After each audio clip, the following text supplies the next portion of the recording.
the 30-second installment of What Caught My Eye series. In this edition, I'll be focusing on the winner of Britain's Got Talent 2022, Axel Blake. Me neither. I can't believe it.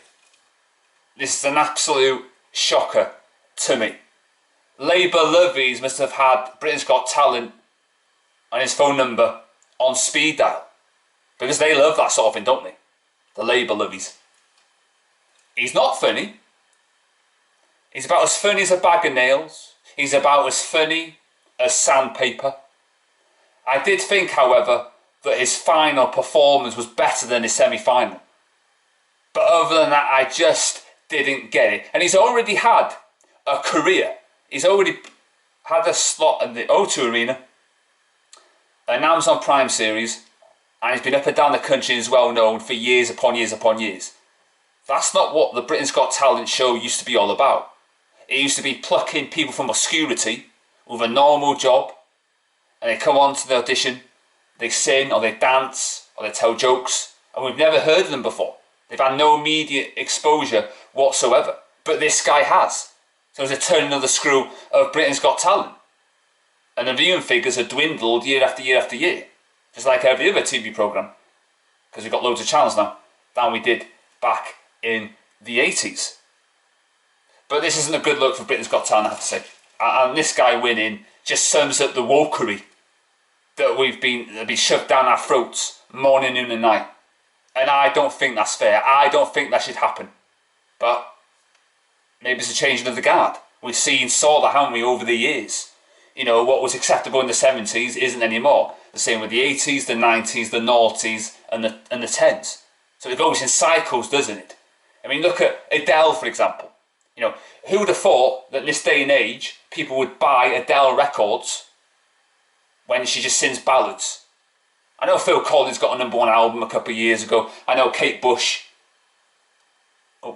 Kinky, has had a #1 as well. You know, but Britain's Got Talent, you know, it needs to go back to its heyday. You know, when it used to be about plucking from obscurity. That Tom Ball should have won for me. It was out of this world. His vibrato is spectacular.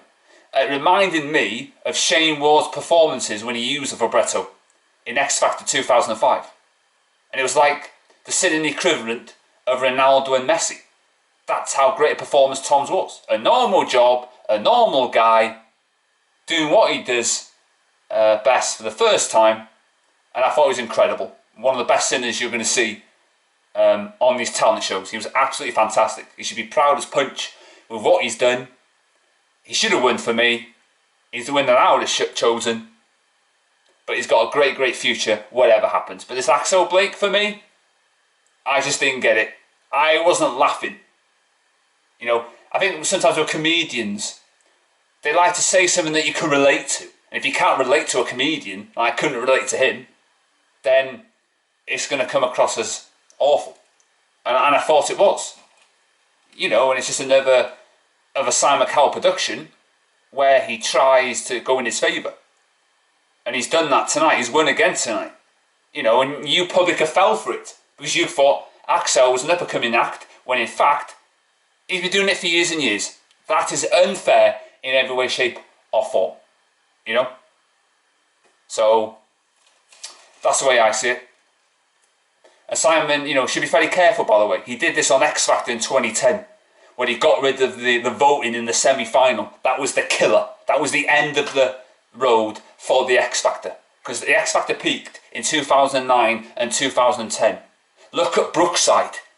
They alienated their viewers and it got axed. EastEnders is on the cusp of doing that as well. They're losing loads of ratings, the same as Brookside did. And look what happened to that. You know? So, overall, he won it. Kudos to him.